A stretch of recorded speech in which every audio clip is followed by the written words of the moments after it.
नमस्कार शेतकरी मित्र हो स्वागत आहे तुमचं एका विशेष व्हिडिओमध्ये। शेतकरी मित्र, अगदी थोड्याच दिवसावर सोयाबीन काढणीचा हंगाम आला आहे। गेल्या 2 आठवड्यापूर्वी सोयाबीनला 5200 रुपये एवढा सर्वाधिक भाव त्या ठिकाणी महाराष्ट्रातील ख्यातनाम बाजार समित्यांमध्ये मिळाला होता। पण सप्टेंबर महिन्यात या भावामध्ये 300 ते 400 रुपयांची घसरण होऊन हे भाव सध्या त्या ठिकाणी 4600 ते 4700 रुपयापर्यंत त्या ठिकाणी आलेला आहे। पुढच्या महिनाभरात शेतकऱ्यांचं सोयाबीन त्या ठिकाणी काढणीला येईल आणि त्यानंतर शेतकऱ्यांचं सोयाबीन विक्रीसाठी मार्केटमध्ये देखील येईल।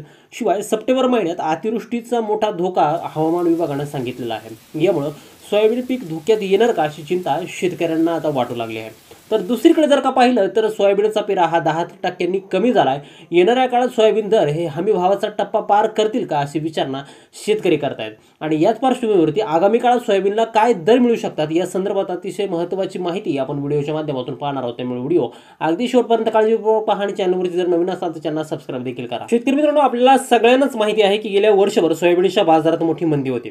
सोयाबीनच्या बाजारात शेतकऱ्यांना हमी भाव देखील मिळालेला नाही। म्हणजे प्रक्रिया प्लांटचे जे काही बाजारभाव आहे ते काही ठिकाणी आपल्याला 5100 रुपयांपर्यंत गेलेले त्या ठिकाणी दिसलेले आहेत।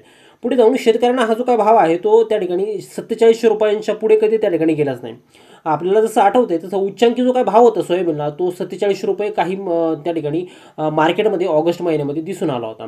आपण जर का सध्याची बाजारभावाची परिस्थिती जर पाहिली तर देशातील बाजारभावात सोयाबीन 4300 ते 4600 रुपयांच्या दरम्यान त्या ठिकाणी विकलं जातं। यामध्ये सर्वाधिक जो काय चांगला दर मिळतो तो चांगल्या गुणवत्तेच्या सोयाबीनला त्या ठिकाणी ॲव्हरेज रेट त्या ठिकाणी मिळतोय। पण आजही आपल्याकडचं जे काय सोयाबीन आहे त्याला ते 44 ते 45 रुपयांच्या दरम्यान त्या ठिकाणी दर मिळतोय। यंदाच्या हंगामात आपण जर का लागवडीचा आढावा जर घेतला तर यंदाच्या हंगामात सोयाबीनची जी काही लागवड आहे ती 5% पर्यंत कमी झाल्यात त्या ठिकाणी दिसून येत आहे। आता सोयाबीनची जी काही पेरणी आहे ती संपूर्ण महाराष्ट्रामध्ये आटोपलेली असून काही भागामध्ये त्या ठिकाणी सोयाबीन हे काढण्याच्या टप्प्यात देखील त्या ठिकाणी आलेलं आहे। परंतु असं असताना काही भागांमध्ये त्या ठिकाणी जे काही सोयाबीन आहे ते आता शेंगा अवस्थेत आहे, तर काही भागांमध्ये जे काही सोयाबीन आहे ते आता फुलोऱ्याच्या अवस्थेमध्ये आहे। जो काय काढणीचा जो काय मुख्य हंगाम असतो आपला तो ऑक्टोबर महिन्यामध्ये त्या ठिकाणी सुरू होतो। ऑक्टोबर महिन्यात बाजारामध्ये सोयाबीनची आवक देखील त्या ठिकाणी वाढत असते। तर दुसरीकडे यंदा सोयाबीनने सरकारचा हमीभाव देखील त्या ठिकाणी आता वाढवलेला आहे आणि देशातली जी काही लागवड आहे ती साधारण सरकारच्या मते त्या ठिकाणी 5% जर कमी जरी झाली असली तर काही संस्थांच्या माध्यमातून त्या ठिकाणी सर्वे केला गेला आहे, तर त्यांना हे त्या ठिकाणी ती लागवड ही साधारण 10% त्या ठिकाणी कमी लागून आली आहे।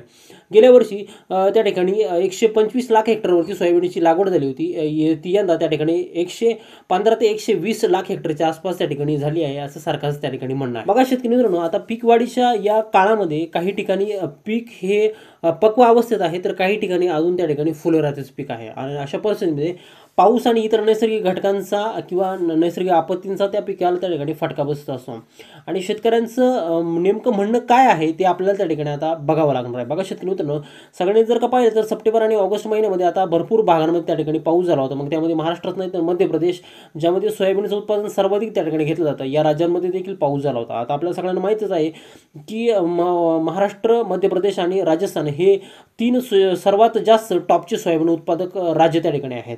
आता या ठिकाणी आपण जर का पाहिलं तर सोयाबीन उत्पादक पट्ट्यांमध्ये पावसाने दणका दिल्यामुळे महाराष्ट्रातील तब्बल 29 जिल्ह्यामध्ये या पिकांचं कमी अधिक प्रमाण त्या ठिकाणी नुकसान झालेलं आहे। मग यामध्ये मराठवाडा असेल, विदर्भ असेल, हे सोयाबीनच्या उत्पादनामध्ये त्या ठिकाणी महत्त्वाची भूमिका बजावत असतात आणि या जिल्ह्यांना मराठवाड्यात आणि विदर्भामध्ये बऱ्याचशा प्रमाणामध्ये त्या ठिकाणी पाऊस झाला असून येथील पिकांचं बऱ्याचशा प्रमाणामध्ये त्या ठिकाणी नुकसान झालं। यामुळेच या भागातील जी काय सोयाबीनची उत्पादकता आहे ती 7 ते 10% कमी होऊ शकते आणि दुसरी गोष्ट म्हणजे लागवडी किंवा पेरणी देखील 5 ते 10% कमी झाली असून आणि त्यातलेही ही नुकसान जर का होणार असेल तो येणारा उत्पादनाचा जो आकडा असेल तो त्या ठिकाणी कमीच येणार आहे आणि याचा अंदाज आपल्याला पुढच्या 1 महिनाभरामध्ये त्या ठिकाणी येऊन जाईल। आजही जर का पाहिलं तर सोयाबीनला त्या ठिकाणी हमी भावापेक्षा कमीच भाव मिळतो। चालू हंगामामध्ये सोयाबीनला त्या ठिकाणी सरकारनं 5328 रुपयांचा हमी भाव त्या ठिकाणी जाहीर केला असून यंदाची परिस्थिती त्या ठिकाणी आंतरराष्ट्रीय बाजारात जर का पाहिले तर सोयाबीन बाजार अजूनही त्या ठिकाणी दबावातच आहे आणि आंतरराष्ट्रीय बाजारामध्ये आपल्या देशामध्ये एकतर लागवड घटली आणि दुसरं म्हणजे पिकांचं नुकसान होते। हे 2 घटक जर का आपले पाहिले तर हे 2 घटक सोयाबीन बाजाराला त्या ठिकाणी आधार देऊ शकतात। बाजारभाव अभ्यासकांच्या मते यंदा आणि आंतरराष्ट्रीय बाजारातील परिस्थिती आणि देशातील बाजारातील परिस्थिती आपण जर का पाहिली तर हमी भावाचा जो काय टप्पा आहे तो लगेच ओलांडेला अशी परिस्थिती सध्या तरी काही त्या ठिकाणी दिसत नाही। परंतु समजा सोयाबीनच्या उत्पादनामध्ये 10 ते 15% पर्यंत जर का घट झाली आणि त्यानंतर सोयाबीनचं जे जे काय उत्पादन आहे, तर सोयाबीन उत्पन्न झालं किंवा सोया केकचं उत्पन्न झालं, तर या सगळ्यावरती सोयाबीनचे बाजारभाव त्या ठिकाणी अवलंबून असणार आहेत, असं बाजारभाव अभ्यासकांचं त्या ठिकाणी म्हणणं आहे.